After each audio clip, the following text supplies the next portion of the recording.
Madayaw na adlaw kaninyong tanan. Ako si Charlene Gulano.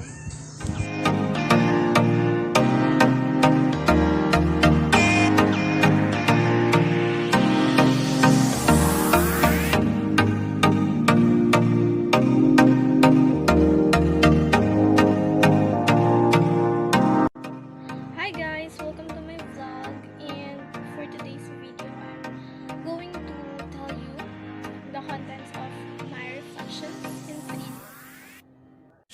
In my reflection number 1, it is entitled An Annotation to Philippine Historiography, Sources and Discourses.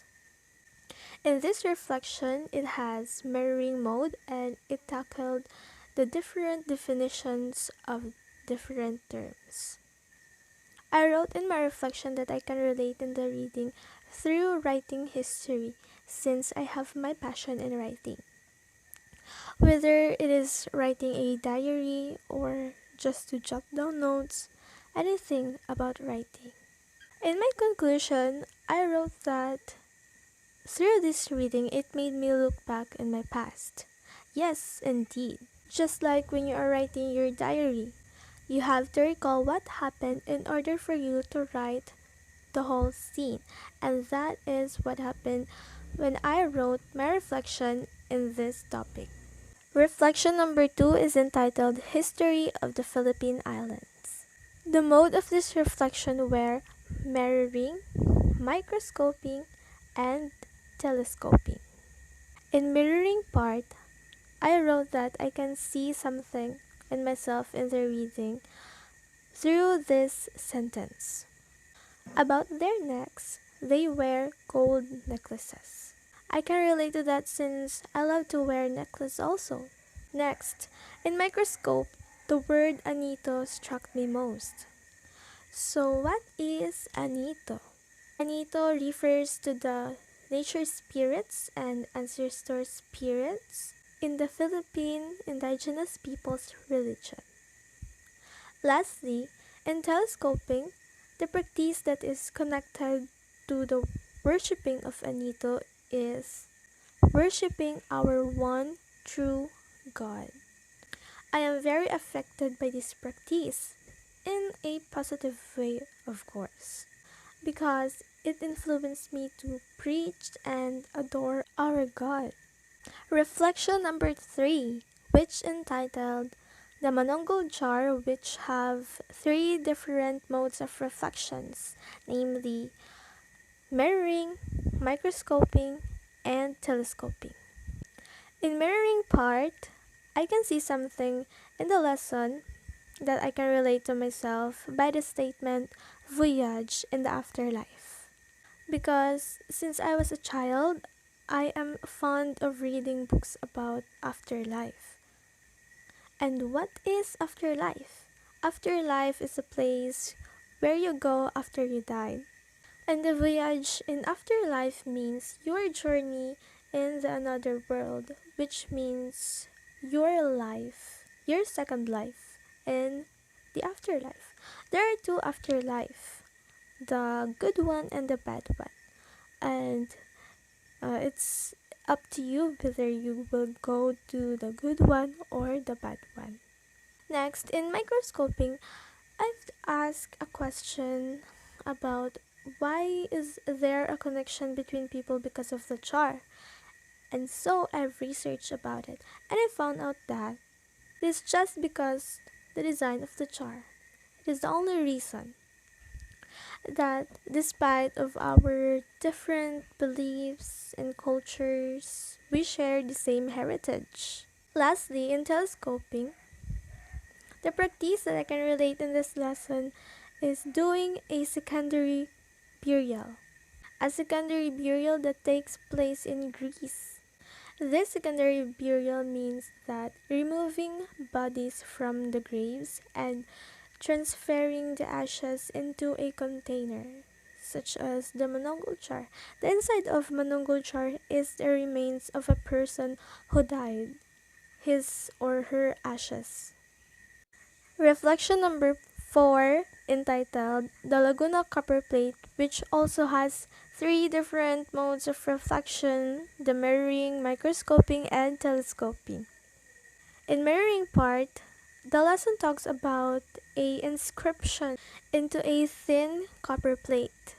Inscriptions means that it is a word or writings on a hard objects or a hard surface. In microscoping, the word that struck me most is the word inscription again. So what is inscription? Inscription, as I said before, is the writing or inscribed words on a hard surfaces. But also it played an important role in our history because historians will be able to know what happened in the past through inscriptions. Telescope. In 2020, there was a study about an inscription to a tablet that is connected through Jesus Christ. And I can connect this situation in the reading because the reading also talks about inscriptions. And this situation was also about inscription that is connected to Jesus Christ. Reflection number 5, which is entitled The Duties of the Katipunan of the Sons of the People, KKK. It has one mode of reflection, which is the mirroring. In this mode of reflection, I can see something in the reading that I can also see in myself, such as having duties and responsibilities. Having a duties as a student, as a daughter, and as a Filipino citizen. As a daughter, it is my duty to clean the house, do the household chores, and obey my parents since I am the only child. So I have to do all the things inside our house without any help or getting help from other person. So I should be independent in order to finish all my duties and responsibilities as a daughter. And as a student, my duty is to be outstanding in school, get good grades and great remarks. And since I am an only child, I have to make my parents proud. Lastly, the duties as a Filipino citizens, which are to abide the laws and follow the rules and regulations in our country, to know the current issues inside and outside of our country, and to have nationalism also. Reflection number 6, which entitled Questions and Challenges in Philippine Prehistory, with the mode microscopy. In this reading, I was struck with the statement, the people in Southeast Asia belong to the same population. I've been intrigued, so I've researched about it, and I found out that the people here in Southeast Asia in the past were the same ethnic group. They share the same language, the same cultures and traditions, the same beliefs, but right now they have now different beliefs and they have their own cultures. But nevertheless, we should respect each other's culture and tradition, because in the past it is believed that we are the same ethnic group. Reflection number 7, which entitled Relación de las Filipinas, which has microscoping as its mode of reflection. And the word that struck me in the reading is the kutyapi. Kutyapi, according to the internet, is a two-stringed fretted boat lute. And it is very important to Filipinos, especially the people in Mindanao, because they used kutyapi not only for entertainment but also in courtship rituals. People in Mindanao, particularly the Moro, knows how to play kutyapi very well. And as time passed by, they wanted the people in the Philippines to know about kutyapi. Reflection number 8, which entitled The Causes of the Distress of the Philippines, which has a microscoping as its mode of reflection. From the excerpt that is written by Graciano Lopez Haina, To go against nature is to violate natural law. And after reading the excerpt, I began to ask, can natural law be violated? So I've researched about it and I found out that yes, it can be violated by us, by the people. We can violate nature's law by our own actions. And that is why we experience distress because we violate the nature's law.